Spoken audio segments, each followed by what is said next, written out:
when I make a comparison between art and magic, I go back in time to where magic may have come from.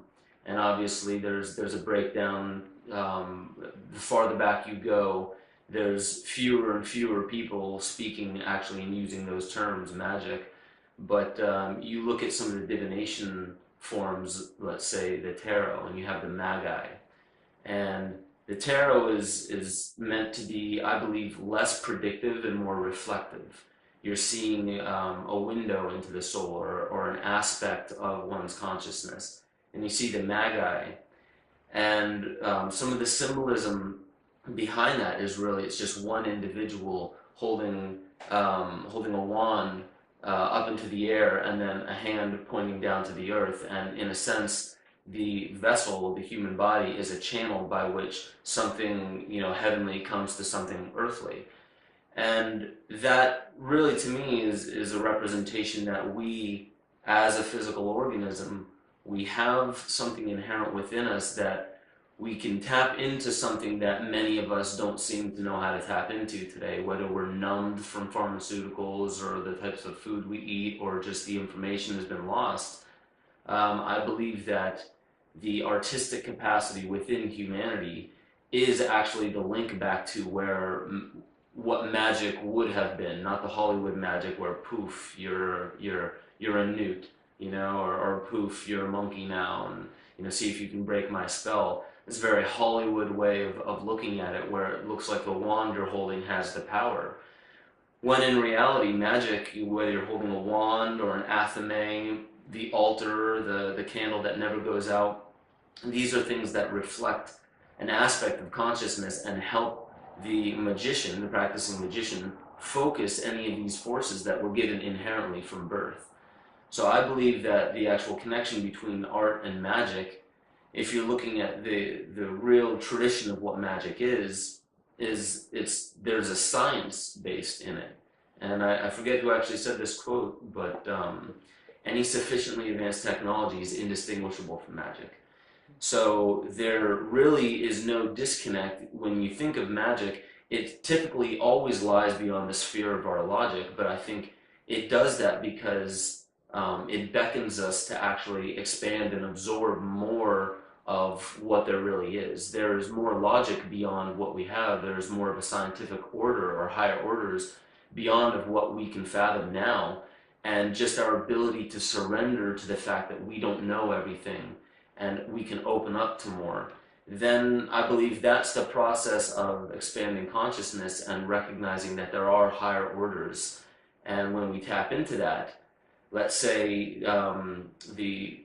the Greek word for magic is magike techne, and it's the art of a magus. And I believe that art is, and the creative capacity of being able to envision, is the bridge between our level of logic right now, our level of consciousness, and the yearning that brings us out to actually expand and absorb more of this order, so higher orders.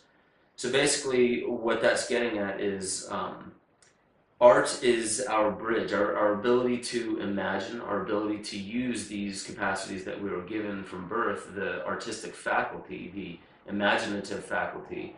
I believe is a way that we can actually look beyond, to explore and in a sense reach our hands out into the darkness and feel beyond our logic, and recognize that there is also a leap of faith that happens. And some would call that the surrendering point. Some say that to have faith, you're not having faith in some external deity, you're having faith that you will be able to pick up on the signals and the vibrations and the subtleties of higher orders that are actually working within you at all times.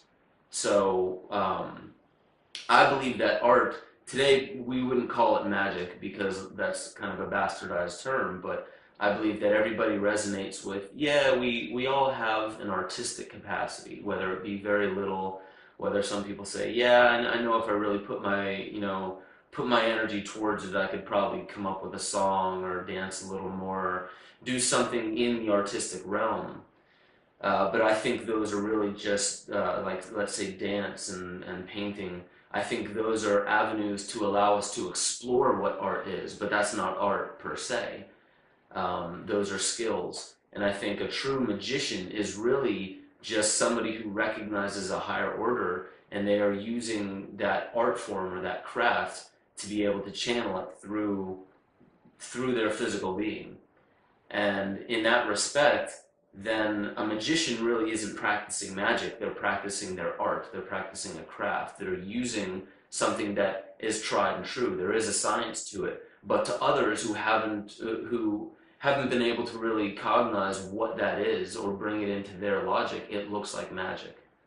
So I do very much so believe that art is that seed within us that many of us have explored, maybe many of us haven't explored, but our artistic capacity is that bridge, is that portal or that conduit by which magic comes into our life.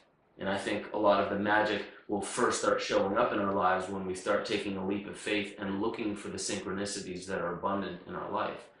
And I think that once you call something in, it's not necessarily you that's calling in, but you're remaining open to see that this is a potential reality, and you begin seeing that these synchronicities happen in your life, and then you're like, wow, I called that in. Yes, because it's possible. You know, an artist sees patterns. They're able to recognize patterns, and life, I believe, is an infinite amount of patterns. And if you're able to recognize a pattern, then, you know, as an artist does, they recognize new patterns and they bring it in to the paradigm. So other people may look at that pattern and say, ah, I've never picked up on putting it that way or delivering it that way.